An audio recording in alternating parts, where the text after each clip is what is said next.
सभी भाई बहनों को जय मसीह की। आज हम बाइबल का वचन देखेंगे विश्वास के बारे में। तो उससे पहले हम छोटी सी प्रार्थना करेंगे, क्योंकि प्रार्थना के बिना कोई भी काम सफल नहीं होता। हम विश्वासियों के लिए कोई भी काम करने से पहले प्रार्थना करना ज़रूरी है। तो आइए हम प्रार्थना करते हैं वचन को सीखने के लिए और समझने के लिए। धन्यवाद मेरे खुदा परमेश्वर, थैंक यू जीसस लॉर्ड प्रभु, इस समय आशीष देने के लिए, संभालने के लिए, आपके प्यार में चलाने के लिए धन्यवाद परमेश्वर। खासकर पिता, मैं इस समय आपके चरणों में आती हूँ खुदा। जो प्रभु यीशु वचन हमने सीखना है, आप मदद कीजिए प्रभु, मुझे भी ब्लेस कीजिए। और परमेश्वर जो इन वचनों को सुनेंगे उनके जीवन को भी आप ब्लेसिंग दीजिए और बदलाव दीजिए खुदा राजा, ताकि परमेश्वर उनका जीवन भी आपके प्यार में प्रभु आशीषित हो सके खुदा। धन्यवाद मेरे प्रभु, प्रार्थना सुनने के लिए विनती प्यारे प्रभु यीशु के नाम से मांगती हूँ, आमीन। तो आइए मेरे प्यारे भाइयों और बहनों, तो हम वचन सीखेंगे बाइबल में से रोमियो 10:17 में, अतः विश्वास सुनने से और सुनना मसीह के वचन से होता है। विश्वास सुनने से और सुनना मसीह के वचन से, क्योंकि जब हम वचन में से सुनते हैं तो हमारा विश्वास बढ़ जाता है परमेश्वर की ओर, क्योंकि हर एक वचन हमारे जीवन को विश्वास बढ़ाने का काम करता है। और जो भी वचन हम पढ़ते हैं बाइबल में से सच्चा है, खुद परमेश्वर ने अपने मुख से लिखा हुआ है। लोगों के द्वारा लोगों को नियुक्त करके, अपने अगुओं को नियुक्त करके परमेश्वर ने अपनी प्रेरणा से लिखा हुआ है, आमीन। तो आइए आगे वचनों की ओर चलते हैं।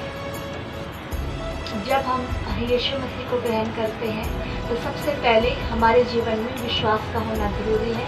और विश्वास कैसे आएगा?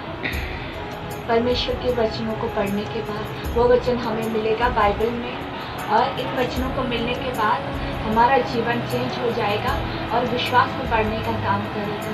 क्योंकि जब हम प्रभु यीशु को ग्रहण करते हैं उसके बाद हमारा जीवन एक कमज़ोर तरीके का होता है। हम सही तरीके से प्रार्थना भी नहीं कर पाते हैं और सही तरीके से हम विश्वास भी नहीं कर पाते हैं। पर जो बाइबल का वचन है हमें स्ट्रॉन्ग करता है और हमें विश्वास दिलाता है कि हाँ, परमेश्वर सच में है, हमारे जीवन में महसूस होता है। तो आइए आगे का वचन देखते हैं। 1 कुरिन्थियों 2:5 में, इसलिए कि तुम्हारा विश्वास मनुष्यों के ज्ञान पर नहीं परंतु परमेश्वर की सामर्थ पर निर्भर हो। ये वचन हमें समझाता है कि हम कई बार मनुष्यों पर भरोसा रखने लग जाते हैं, इंसान पर भरोसा रखने लग जाते हैं। हम सोचते हैं ये हमारी मदद करेगा, वो हमारी मदद करेगा। किसी भी विषय में हम सोचते हैं कि वो हमारी मदद करेगा, वो मेरा साथ देगा। मतलब किसी भी बारे में हम सोच सकते हैं। हम मनुष्य हैं तो हम किसी पर भी भरोसा रखते हैं, लेकिन परमेश्वर का वचन क्या कहता है? तुम्हारा विश्वास मनुष्यों के ज्ञान पर नहीं बल्कि परमेश्वर की सामर्थ पर निर्भर हो। परमेश्वर का सामर्थ जो है एकदम सच्चा है। परमेश्वर की जो सामर्थ है एक बार हम पर अनुग्रह करती है तो वो एकदम सच्चा है और वो अनुग्रह हमारे जीवन में पूरा हो जाता है। हालेलुया। इस तरह से हमारा जीवन चेंज हो जाता है। तो हमारा जो मनुष्य का जीवन है, एक विश्वासी का लाइफ है, खास करके हमारा जो विश्वास है मनुष्यों के ज्ञान पर नहीं होना चाहिए, क्योंकि मनुष्य हर तरह का ज्ञान दे सकता है, मनुष्य हर तरह की बातें कर सकता है। उस समय भी हमने सोचना है कि ये क्या बाइबल के वचन से मिलता जुलता है, क्या बाइबल के वचन से मेल खाता है, क्या ये शिक्षा सही है। जब हम ये सब जान पाएंगे तो हम सही रीति से परमेश्वर को जान पाएंगे। अगर ये सब हम जान गए तो बाइबल के वचनों को जान पाते हैं। बाइबल के वचनों को हम तभी जान पाते हैं जब सही गलत का हमें पता लग जाता है। सही गलत का पता तभी लगेगा हमें अगर हमारे पास बाइबल की शिक्षा है। तो आजकल विश्वासी होते हैं कि चर्च तो जाते हैं, बहुत कुछ करते हैं, पर वचन को ध्यान नहीं देते हैं, सुनते नहीं हैं अच्छे से और विश्वास नहीं करते, उस पर चलते नहीं हैं। कई बार उठते हैं, गिरते हैं, ये तो होता है सभी विश्वासी में, लेकिन स्टैंड होना बहुत मुश्किल है। लेकिन स्टैंड होते होते हमारा टाइम भी बहुत लगता है। जिस तरह से हम परमेश्वर में मजबूत होते जाते हैं, स्टैंड होते जाते हैं, तो हमें परमेश्वर उतना ही स्ट्रॉन्ग करता जाता है। तो यहाँ पर वचन क्लियर करता है कि मनुष्यों के ज्ञान पर हमें विश्वास नहीं करना है, हमें परमेश्वर की सामर्थ पर विश्वास करना है। परमेश्वर की सामर्थ एक बार हमारे जीवन में हुई तो वो सच में पूरी हो जाती है। तो आइए भाई बहनों, अगले वचन की ओर चलते हैं। अगला वचन है गलातियों 3:36 में, क्योंकि तुम सब उस विश्वास के द्वारा जो मसीह यीशु में है परमेश्वर की संतान हो। परमेश्वर पिता पहले ही कंफर्म करता है कि हम परमेश्वर की संतान हैं, क्योंकि बाइबल कहती है हम परमेश्वर की संतान हैं। तो अब संतान है, हम परमेश्वर की पहले ही बोल दिया, तो हमने ये वचन भी पढ़ा है कि हम परमेश्वर की संतान हैं। सच में हम परमेश्वर की संतान हैं, ये बात परमेश्वर बार बार कहते हैं हमसे, आप मेरी निज प्रजा हो, तुम मेरी संतान हो, मैं तुम्हें कभी नहीं भूल सकता, कभी नहीं त्याग सकता। तो इस तरह से हमारा परमेश्वर कहता है।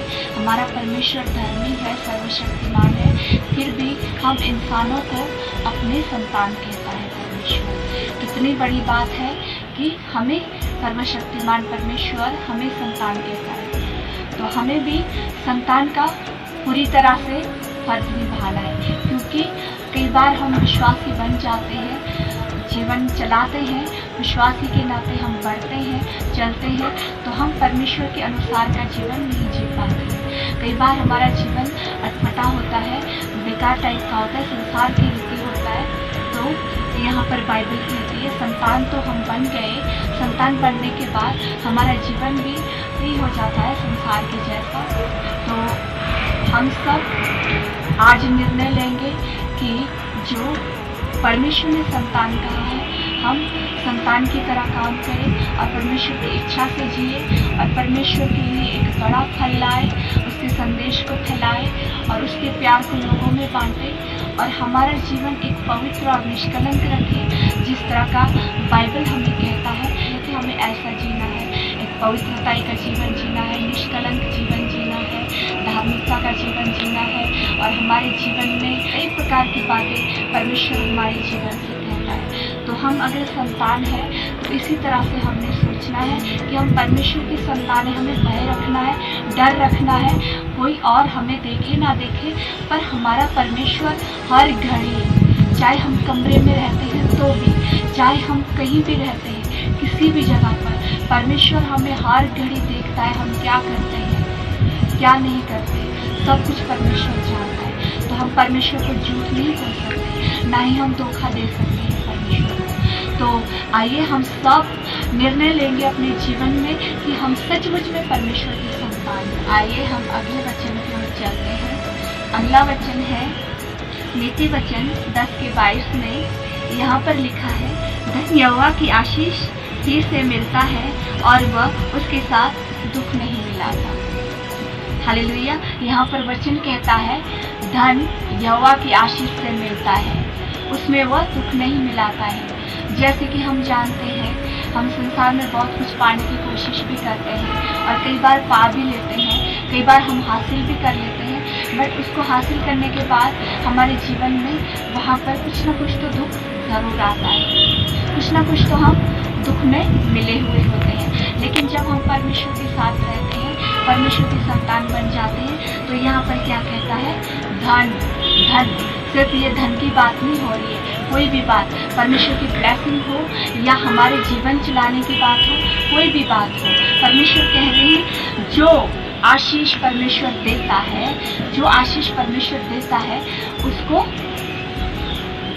कभी भी कोई ले नहीं सकता, ना ही उसमें कभी दुख होता है। क्योंकि परमेश्वर जब देता है तो हर्ष से देता है, आनंद से देता है, उसमें दुख कभी नहीं मिलाता परमेश्वर। उसमें हमेशा खुशियाँ होती है, आनंद होता है, शांति होता है, जीवन अनंतकाल का जीवन होता है, उसमें कभी दुख नहीं मिलाता परमेश्वर। आमीन। इस तरह से परमेश्वर का वादा सच्चा है। मैं विश्वास करती हूँ कि परमेश्वर का वादा एकदम सच्चा है, क्योंकि मेरे जीवन में ये सब पूरा हो जाता है। हालेलुया। भाइयों बहनों, तो चलिए अगले वचन की ओर चलते हैं। अगला वचन 4:19 में, मेरा परमेश्वर भी अपने उस धन के अनुसार जो महिमा सहित मसीह यीशु में है तुम्हारी हर एक घटी को पूरी करेगा। हालेलुया। वचन कहता है कि जो परमेश्वर अपने उस धन के अनुसार जो महिमा सहित मसीह यीशु में है तुम्हारी हर एक घटी को पूरी करेगा। सच में जब हम परमेश्वर के साथ जीते हैं, परमेश्वर के साथ चलते हैं, परमेश्वर को अपना गॉड बना लेते हैं, तो हमारे जीवन में हर एक घटी पूरी हो जाती है परमेश्वर के नाम से। तो हर घटी पूरी हो जाती है, हर एक बात पूरी हो जाती है, क्योंकि मैं ये विश्वास करती हूँ, मेरा विश्वास है मेरे जीवन में, मैं अपने जीवन से कहती हूँ कि ये सच है। परमेश्वर का वचन एकदम सच्चा है, जो परमेश्वर कहते हैं वो पूरा हो जाता है। हम चाहे कैसे भी हालात में रहते हो, किसी भी सिचुएशन में रहते हो, लेकिन हमारा परमेश्वर ये क्या करता है, हर घटी को पूरा करता है। हालेलुया। हर घटी को पूरा करता है। धन्यवाद परमेश्वर का, क्योंकि परमेश्वर हर घड़ी हमें अपनी उस आशा के लिए तैयार करता है। धन्यवाद करना चाहूँगी मेरे संदेश को सुनने के लिए। अगर आपको पसंद आए तो इसे लाइक, शेयर, कमेंट ज़रूर करना। प्रभु सभी को आशीष दे। हालेलुया।